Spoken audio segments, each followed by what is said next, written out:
The tow truck's chains clinked like handcuffs in the night, headlights flooding my driveway as Karen screamed in her bathrobe, watching her precious SUV get lifted off the pavement. What she didn't know was that this wasn't an accident. I had planned every second of her car's disappearance.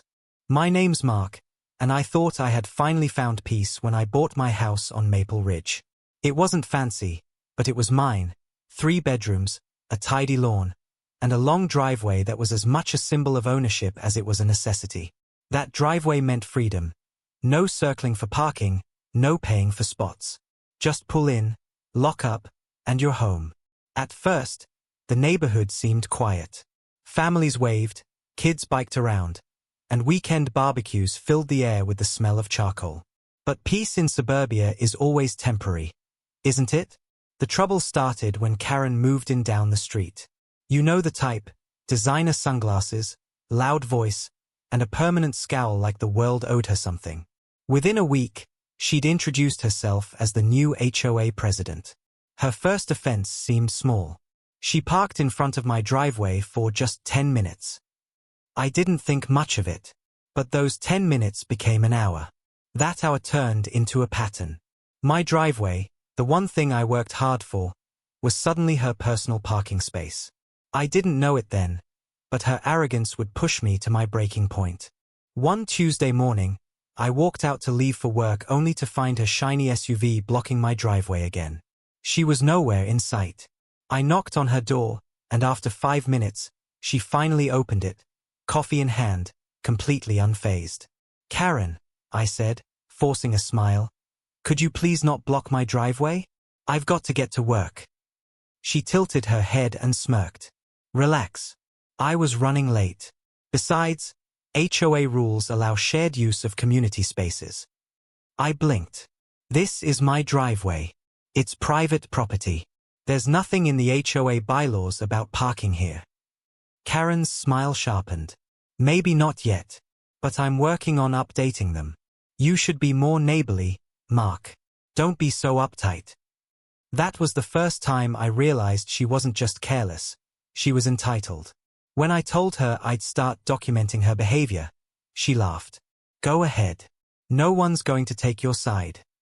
From that day on, she parked in my driveway more often, sometimes pulling in halfway just to make a point.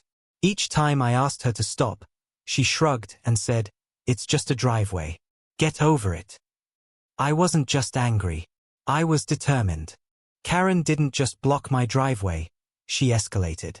Soon, I found fake violation notices taped to my front door, accusing me of unsightly trash bins or improper lawn maintenance. She spread rumors at HOA meetings, whispering that I was aggressive and difficult. Neighbors began asking me awkward questions like, "Why don't you just let her park for a bit?" They didn't understand the principle of it. It wasn't about the space. It was about respect. Karen started making a game out of it. One evening, I watched her pull into my driveway, sit in her car scrolling on her phone for 20 minutes, then leave without a word. Another time, she blocked me so my grocery delivery had to park down the street, and I carried bags half a block in the rain. When I confronted her again, she smirked. "What are you going to do about it?" That was her mistake. Because while she thought I was powerless, I was quietly collecting evidence. The final straw came one Saturday night. My sister had flown in to visit with her 2 kids. I was grilling burgers when I heard her honk outside. Karen's SUV sat squarely across my driveway, blocking her from pulling in. My niece and nephew had to lug their bags across the street in the dark while Karen's house sat silent, her car gleaming like it belonged there. I walked over and knocked on her door, harder this time. She cracked it open, feigning surprise. "Oh, was I blocking you again? My bad." That fake innocence lit a fire in me. I forced a smile and said, "Don't worry, Karen. This won't be a problem for much longer." That night, while my family slept, I sat at my desk with my laptop open. Enough was enough. If she wanted a fight, I'd win it legally and decisively. I dove into research, hours combing through city parking ordinances, state statutes, and HOA bylaws. And there it was, clear as day, Blocking a private driveway wasn't just inconsiderate, it was illegal. Local law allowed immediate towing at the homeowner's request. I installed 2 cameras, one on my porch, another hidden in the bushes by the driveway. Within a week, I had over a dozen clips of Karen pulling in, blocking, and smirking as she walked away. But I didn't stop there. I called the city parking enforcement office and explained the situation. They told me I was well within my rights to tow her vehicle each time she blocked my property. All I needed was evidence, and I had plenty. I reached out to a towing company, explained my problem, and arranged for on-call service. The driver chuckled. "Lady like that? Don't worry, I'll be there quick." With everything in place, I waited. And sure enough, Karen didn't disappoint. One night, around 11 p.m., I heard the familiar sound of her SUV pulling into my driveway. She stepped out in her yoga pants, scrolling her phone like she owned the place, and walked into her house. I picked up the phone. "It's time." The tow truck rolled up 15 minutes later, its headlights dimmed, chains rattling like anticipation itself.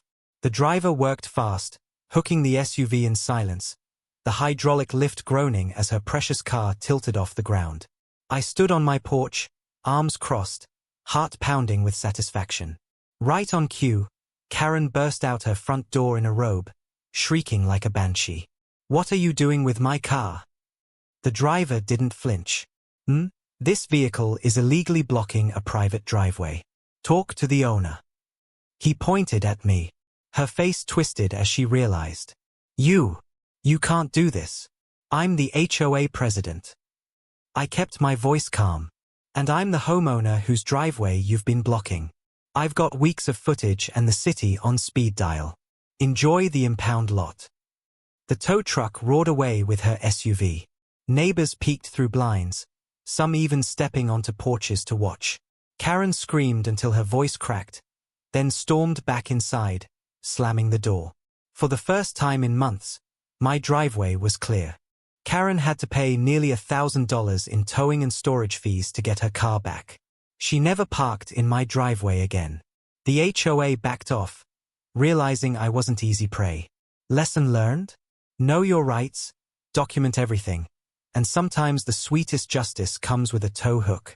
Karen had to pay nearly $1,000 in towing and storage fees to get her car back. She never parked in my driveway again. The HOA backed off, realizing I wasn't easy prey. Lesson learned? Know your rights, document everything, and sometimes the sweetest justice comes with a tow hook.